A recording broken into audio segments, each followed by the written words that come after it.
So you remember when this happened last week and all hell broke loose? This was a Dutch member of European Parliament talking to a executive from Pfizer asking if the vaccine was tested to see if it stopped transmission. Was the Pfizer COVID vaccine tested on stopping the transmission of the virus before it entered the market? If not, please say it clearly. If yes, are you willing to share the data with this committee? And I really want a straight answer, yes or no, and I'm looking forward to it. Thank you very much. Regarding the question around, did we know about stopping immunisation before it's entered the market? No. No. No, what are you, an asshole? What? What? You think we did that? Even though we assured everybody that we did all the things you normally do, and we I didn't do it? refute that. So that was the big headline maker, that they got her to answer that question. Right. Because she didn't answer many other questions, and they were upset about it. And so here are some people, they held a press conference after this, and here's what they had to say about Pfizer's executives. Christian. Well, the conduct of Pfizer-BioNTech, the biggest pharmaceutical company involved in the COVID-19 vaccines production, is deplorable and unacceptable in a democratic framework as the Union one. So this is Frances Donato. She's a member of European Parliament from Italy. Yesterday, in the official European Parliament Special Committee for COVID Pandemic Management, the Pfizer CEO, Albert Bourla, refused to appear to answer our legitimate questions about his private text messages with the President of EU Commission, Ursula von der Leyen. So they found out there was private text messages between the head of Pfizer, Bourla, and the head of the medical thing, and they wanted them to, or the head of their, and they wanted him to answer those questions about the text messages. He wouldn't show up. He's a very busy veterinarian. He's very busy veterinarian.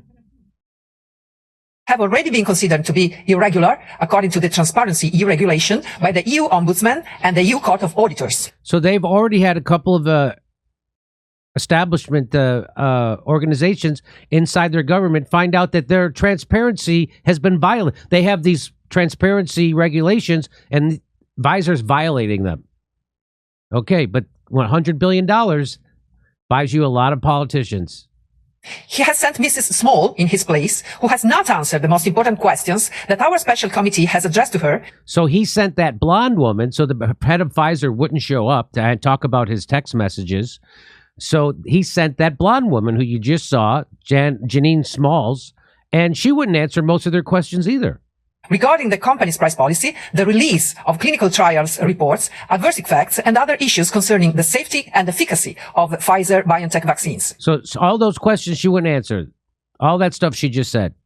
The continuous non-fulfillment of the duties of transparency by Pfizer's executives clearly violates the EU citizens' rights to know in detail how and for which purpose the taxpayers' money is spent. We're discussing about billions of public money that has been managed by the EU Commission by secret agreements directly conducted with the company's CEO, away from democratic control of people by their elected representatives in the EU Parliament.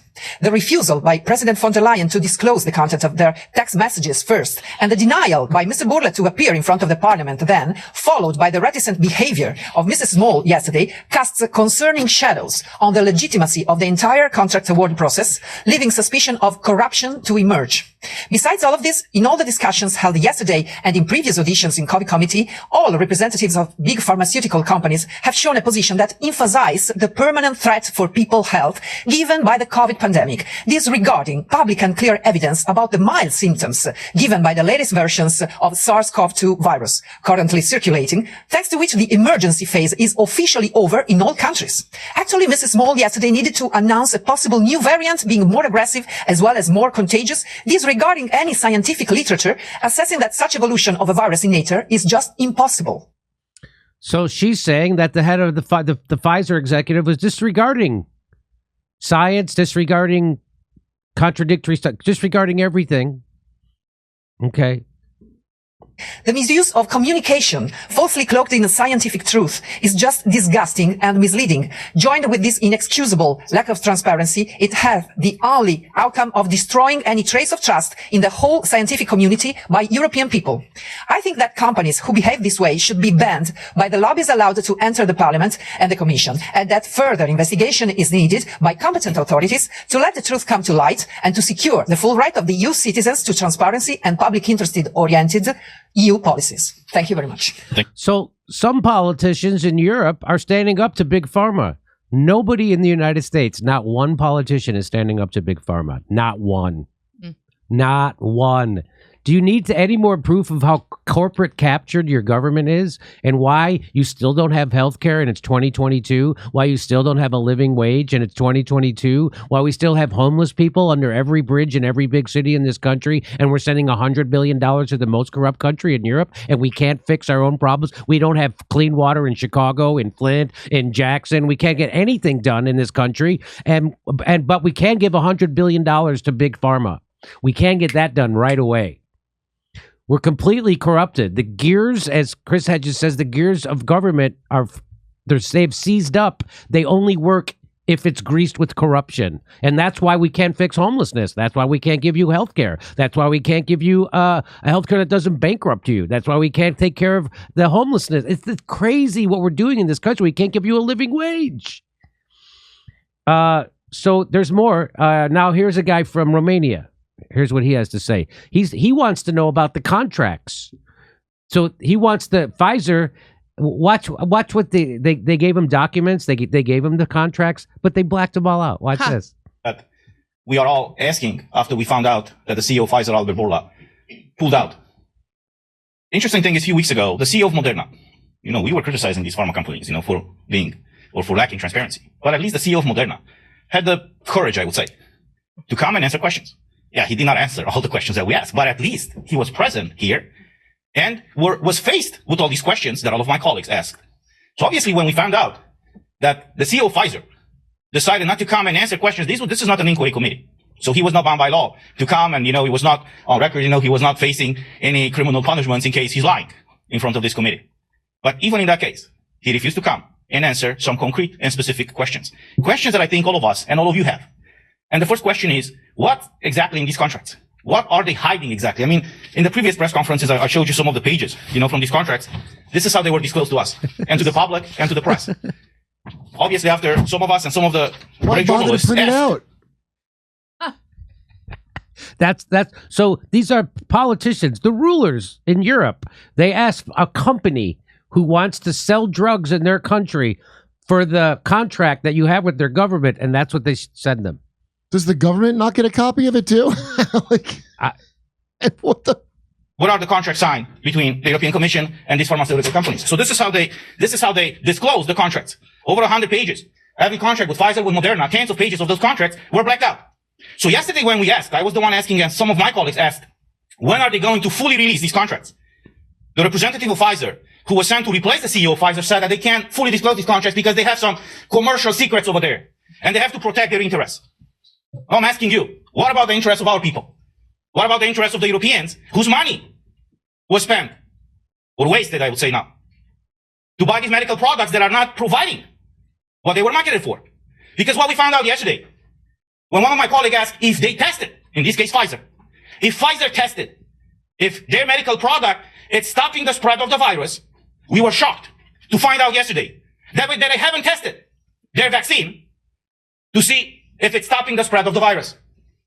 So we are now more than a year after the green certificate, the digital green certificate was imposed in the European Union. People were forced to be vaccinated with a medical product in order to exercise their basic fundamental rights. And they were told, and we were told, we were voted against the green certificate, but many of our colleagues voted in favor of it because they believe what these companies have said, that if you get vaccinated, you will not be infected and you will not spread the virus. They even ran campaign and said, get vaccinated in order to keep your grandmother and your parents healthy.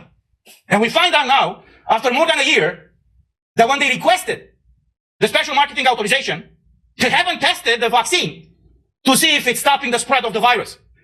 So I'm asking again, and we are asking again, what are they going to hide? What do they hide exactly? Why aren't they transparent with their medical product? We heard yesterday, I was shocked. Because Pfizer used this opportunity just to do a PR campaign and even lecture us. Why are we asking this and not asking that? Who are they to question us? What kind of questions do we ask? We are elected by the people for the people, not they. And they are supposed to answer all these questions, which they have not. There's another issue right now raised all across Europe. The excess mortality rate. In the month of July 20... So now he's talking about the excess mortality rate. So more people are dying now all over the world than normal. And SADS. yeah, sudden adult death syndrome, stuff like that. You know, kids now have cardiologists on the regular, stuff like that. And so he's holding up a map and he's going to... Here we go. According to Eurostat, in the month of July, the excess mortality rate all across European Union went up 16% more than the average of 2016 and 2019. Now, if you look on the map here, this is released by the Eurostat. It's not from us. If you look on this map, you will see that the countries with the highest vaccination rate have right now the highest mortality rate. He said, if you look on, this is what he's saying. Again, I'm not saying this. I'm just reporting that a member of the European Parliament held a press conference and said this. And he held up, this is from the Eurostat, he said. It's not our stat, it's not their graphic, it's from Eurostat. And it shows that the countries that have the highest vaccination rates have the highest excess death rates. Well, it's probably because the unvaccinated keep giving them breakthrough infections. That's probably right.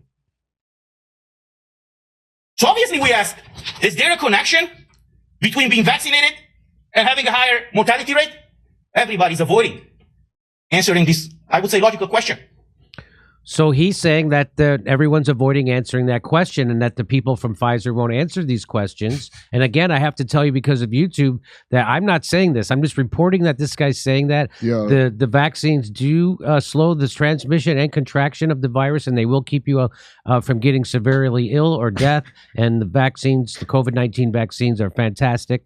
And hey, this guy maybe doesn't care about his PayPal account, but I care about mine. I care about mine. So here, so that's kind of, so I'm not saying anything about excess death. He's asking the I think question. he sounds rude. He sounds rude. Is there a connection between it? So I'm not saying that. There's another issue. One more issue. A year ago, I requested Emma to submit some details and data to me because I wanted to have an informed... He requested from Moderna to submit their trial data. decision, I would say, when I voted in favor or against the green certificate. And one of the questions that I asked Emma is to send me all the trials, the tests, the clinical trials that all these medical companies had done, either in animals or in humans, before they requested the marketing authorization. So in the case of Pfizer, here's something interesting. Comerni. So Pfizer, not Moderna. When they submitted the information and the clinical trials to Pfizer, here's all the tests that they submitted along with the request. They submitted a clinical trial that started in January 14th, 2020. I asked yesterday the representative of Pfizer and she declined to answer. How is it possible that we, the world, found out in December of 2019 that there is a COVID, or coronavirus as it's called, in China, December of 2019. On January the 11th, the Chinese government released the DNA data, or a segment of it, to the public, and 3 days later, Pfizer already started the tests for this vaccine. How is that possible? The speed of science. How is that possible? They moved at the So speed of according science. to him, we found out there was the COVID-19 virus in December, and then 2 days after the Chinese government released they were already doing a trial. And he's like, how is that possible? Well, he wants them to answer those questions. They won't answer those questions.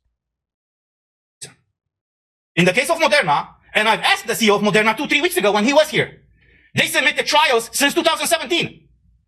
Somebody's stating the question, how is it He's saying that they've submitted trials that started in 2017. This is what he's saying. Again, I'm not saying this. I'm reporting he's saying this. possible that when we found out in the fall of December, winter of 2019 about this virus, they submitted tests of their vaccines years before we found out about the virus? And I'm still asking that question now. How is that possible? How is that possible? So these are the legit questions that we all asked, and the people are asking us. And So if that's a crazy question, if that guy's out of his mind, you would think that, corporate big pharma captured media would be debunking him and calling him crazy and a conspiracy theorist, and they would have factcheck.orgs up his butts and all that stuff, spreading propaganda or debunking him. But that's not happening. I haven't seen that happen. This video I got from YouTube. So this is all up on YouTube right now from the European Parliament. So It hasn't been taken down. So here we go. More. Unfortunately, they are declining to answer. So these were the main topics, I would say, that we tried to clarify yesterday. And unfortunately, the Pfizer representative, as Moderna representative, declined to answer. We will keep pushing. They won't answer. They won't answer these questions. They decline to answer the questions. That's what he's saying. So the Pfizer executives won't answer the questions about excess mortality rate, but why aren't you more transparent with your data? How could you have a trial that started so soon? He's saying they're not answering the questions. Clarify this fact, and nevertheless, to make sure that the European Commission is going to fully release the content of these contracts. Thank you. And I would like to give the floor now. So now here's another person. She is from Germany. Sylvia Limmer, I think was her name. And so she's from Germany, and she says the same thing about that Pfizer executive won't answer her questions. Well-being. So it was more than obvious for me to ask for the approval data for the vaccination, especially since She asked for the approval data for the vaccination. That's what she asked for. The approval data. mRNA vaccines have now received full market authorization in the EU, which is completely incomprehensible and unacceptable to me. This at a time when even the media mainstream can no longer conceal the sometimes life-threatening or even fatal side effects. The committee meeting yesterday and the so-called answers to my questions have been an impertinence that cannot be surpassed. Mr. Small, representing Mr. Brula, either pretended to be ignorant or was unwilling to address any of my questions. She said the Pfizer executive was either ignorant or unwilling to answer any of my questions. Isn't anybody else in the United States media curious about this? Aren't they going to why won't Pfizer executives answer questions of the leaders, of the elected leaders of the European Parliament? Why won't they answer the questions? And when is somebody in the United States, besides fucking a pothead comedian like me, gonna get curious about this? I've already given up on the rest of my comedy friends. They're not going to ever get curious about the biggest story in their life. They missed it. They got it wrong. They're never going to ask a question. Even now, they're not going to ask. I'm still the only one doing videos like this. If this press conference had been The View, Whoopi Goldberg would have farted over her questions just now before they even got to the public. Whoopi would have, excuse me. Oh, we got to go to a commercial. All right, here we go. She's got more to say. EMA approval was made with reference to additional clinical trial data. Mr. Small would not answer questions about what the data material was. They won't answer questions about what the data is on the vaccine trials. Mandatory study on safety for pregnant women was quietly discontinued by Pfizer. Preliminary data from V-Safe, a program of the U.S. authority CDC, seems to show a devastating rate of spontaneous abortions in pregnant women. Mrs. Small declined to comment. But So they asked her about spontaneous abortions in America. She wouldn't answer. She wouldn't answer. Pfizer official in the room responded that corona could cause complications in pregnant women. It is unbelievable for me in what ways people are trying to dodge my questions. So then she said, another Pfizer executive in the room said, oh no, the coronavirus is bad for pregnant women. Not answering her question. Her question is spontaneous abortions related to the treatment, not to the coronavirus. And they won't answer that. They won't answer that question. I have to be careful with my words because YouTube will take me down. Here we go. Or even no clinical trial at all available for the adopted Omicron variant. Mr. Small did not address this. Meanwhile, the Florida Health Department advises men up to the age of 39 not to get vaccinated because of the significant incidence of heart-related deaths. Mr. Small has been silent on this as well. The pinnacle of the corona freak show for me was reached when they talked about real-world data. Real-world data means nothing else than in the absence of any suitable clinical study data, one pretends that the 900 million vaccine doses given in the EU are an adequate substitute. They are not. What's more, unsuspecting citizens who believed the promises of supposedly effective and safe vaccines were degraded to guinea pigs. And yes, this disinformation campaign must be addressed, but in a very different way from what an EU Commission imagines. Thank you. Wow. So that's the last video I'll play from that, because there's more to that press conference. But when you see elected leader after elected leader of the European Parliament say that Pfizer executives are dodging their questions, won't give them transparency to their vaccine trial data, doesn't that raise your suspicions of what what are they hiding and why are they lying and why won't they answer questions? It should, again, I don't know anybody else who's going to do a video about this. Who else would even know about this? Well, I don't know what comedians always mean. Like, you mean like in the political sphere, just like comics? Like, because I would never know about anything in the EU if I wasn't watching the show or other stuff that I found from watching the show. I'm talking about any comic. Like your Trevor Noah class of people.